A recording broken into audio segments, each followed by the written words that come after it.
the No Fade channel? Checking in. And after almost 40 full years, the wood siding on this house, on my home, is finally going to get an upgrade. And on this episode of Dad's Old House, I'm going to take you through the entire process, why we went with the upgrade, how much it cost, why I chose the contractor, which type of vinyl siding I went with regards to the texture, the quality, and the color. And of course, we're going to talk about why I am going to be putting the vinyl siding over the existing shingling rather than removing that shingling. Let's get to it. That was easy. Well, not quite as easy as the video would make it look. We're going to go through all of the nuts and bolts, the decision processes, the cost, the analysis, the final result, and the effects on the house in terms of heating and cooling. Before we even get started, I want to know from you. Comment down below, how old is the siding on your home? And do you think it's time for an upgrade? I'm always curious how old and what people's decision processes are when it comes to improvements on their home. Why did we go with vinyl siding? Let's just start quickly from the beginning. The house was built in 1983, so it is getting up there in years. We moved in 12 years ago, and at the time, the siding, the wood shingling that's common to New England, was in need of some paint, and some of the actual shingles were bowing and coming up. So even then, when we initially moved in, we thought, hey, maybe it needed another coat of paint, but at the time, we just didn't have the funds.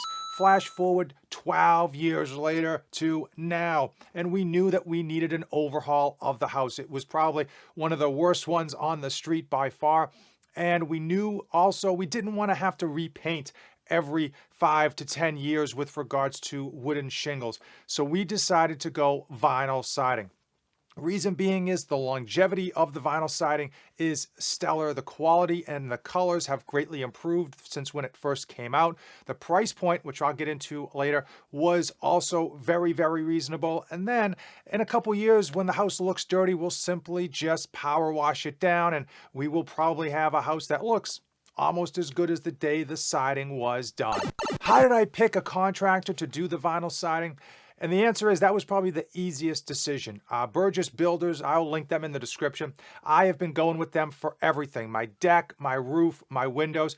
They've been so good that I haven't bothered to look elsewhere. I haven't bothered to get secondary or tertiary quotes, frankly, because the price is right. And when you call them, he picks up the phone. And when they say they're going to show up, they do. They keep you in the loop 100%.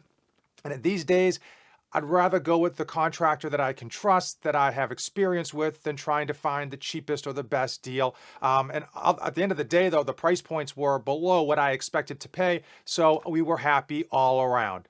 Which vinyl siding to go with? Apparently, there's a whole bunch of them out there. Well, one of the nice things about my contractor, at least for me, is that he has a number of vendors that he specifically goes with because they offer good price points and high value return. So when it came to vinyl siding, I really only had one option with regards to what to go with, and that was Main Street Siding. So Main Street Siding, like most siding companies and like most home sellers, have different options of price. You get a whole host of their standard colors here, and then for an upcharge you do get a deluxe set of colors. I talked to my contractor and he said that the deluxe isn't just a better color, it is also a thicker siding. So ultimately, since we expect to live here for quite some time and we're not flipping the house and we don't plan to move anytime soon, we didn't really want to cheap out because at the end of the day the price point differential wasn't substantial, at least when we think about the longevity of our home. So we went with the Deluxe Forest. It is a little bit of a darker color, and another reason that we liked the darker color is that over time, over decades, this may tend to fade in the sun just slightly. So we thought if we start with a very dark color, as it fades, it'll still be pretty pop. It'll still have some color to it on the side of the home. I want to quickly talk about the two ways to install vinyl siding. Now, I'm not a huge expert in the field, so we're really going to be talking high level. So the number one way to install siding on a previously built home is to remove the existing siding completely. Go all the way down to the wood. That way you can assess any type of mold, structural damage, critters, what have you, and then having fixed any of those issues, begin to side the home with vinyl siding. The reason that people like this is that if they don't know what's underneath their existing siding or wood shingles, it allows them to assure that there's no mold, wood rot, random holes and whatnot. It also makes for a cleaner installation because you're basically putting on a new side of the house. However, as you can imagine, it is more labor intensive and of course more cost intensive as well. The other method, which is actually the method that I went with, and it's the method that my contractor has used numerous times, is to leave up the existing siding and to put a backing of a foam board. So you basically level out your existing home by adding foam board in, and then you're able to add the siding flush so that it looks prim and proper. Now this does save some money and it does add a little bit of extra insulation, at least in my opinion, because you're already leaving up everything that was already there and then adding this foam board. And although it is thin, it will add some extra R value on top of the vinyl siding. We did give both options a good hard look, and ultimately the cost savings for the second option greatly overweighed any small or minor concerns for structural damage underneath the existing siding. And now it's time for what you've all been waiting for. Cost. I'm going to go into the cost, talk about how I paid it, as well as discuss what that did entail and what we were left having to pay for. So the total cost of the entire home was $18,400, and I don't have the perimeter dimensions of my home. I'll put it up here or in the description in post-production when I edit this bad boy up. However, that did include the main house as well as the attached garage, and I do live in a two-story home. So $18,400 in 2022. We thought we got a pretty good deal for the cost, and we expected to pay probably $7,000 or $8,000 more in our minds before we got the final estimate. As far as payment, 50% up front, 25% when they started the job, and then not until the job was 100% completed did we pay the other 25%. What did that $18,000 and change give us? Well, number one, it allowed them to get a building permit, which isn't big money, but it is something they have to do. Also, they removed all of the gutters, they removed all of the exterior lights, and they prepped the side of the home accordingly. Then they attached all of the stuff that you would do for vinyl siding, the foam board, and then the vinyl siding wrapped the entire home. They did the edge pieces and they made sure to trim in the windows as well. It also included the shutters, and what didn't it include, right? Obviously, there's always going to be that one thing that it doesn't include. Well, the small stuff, it didn't include doorbells. The old doorbells were very, very old, and we didn't want to reuse the existing doorbells, so we ended up going with new doorbells.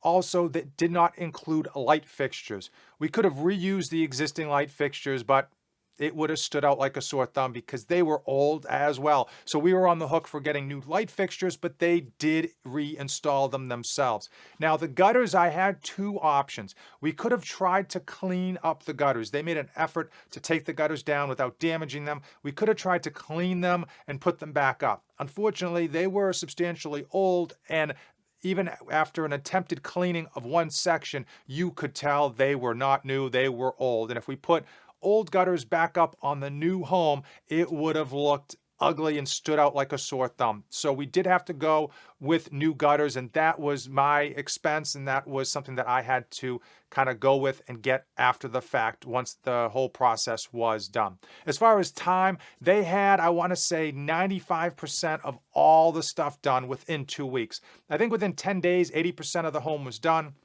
Within 2 weeks, 95% of the home was done with only a few touch-up pieces to fix, and within 3 weeks, everything was done. So 3 weeks for the entire process. But we did have a few days of rain, and there were a few delays as my wife and I decided which light fixtures to purchase so that they could install them. After 2 weeks, the house looked great, but of course, the small stuff does tend to take a little bit longer.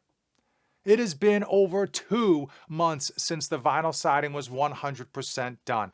So what have we noticed with regards to the siding? What were some of the benefits? What were some of the detractors?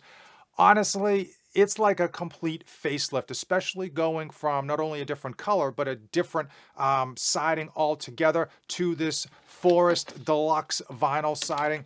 I'll tell you straight away, I almost don't recognize my home when I drive by it. It looks great, and I can't imagine how much value it has added to the home. As far as heating and cooling, we're in the summer now, and I will tell you straight away, it does work. We have been using the air conditioner a lot less. The home stays cooler. It feels a lot less hot compared to the outside temperature. And I can't imagine how much savings we're going to have when winter hits here in, unfortunately, a few short months. As far as expectation in terms of value, I happen to think we got a good return on our investment, at least to this point. The installation went smoothly. The color looks great. The expectation on how long it will last is long, and the price points were low. Obviously, I did spend more money on the gutters, having to install those, but we do have brand new gutters. They do look perfect, and they do work excellently.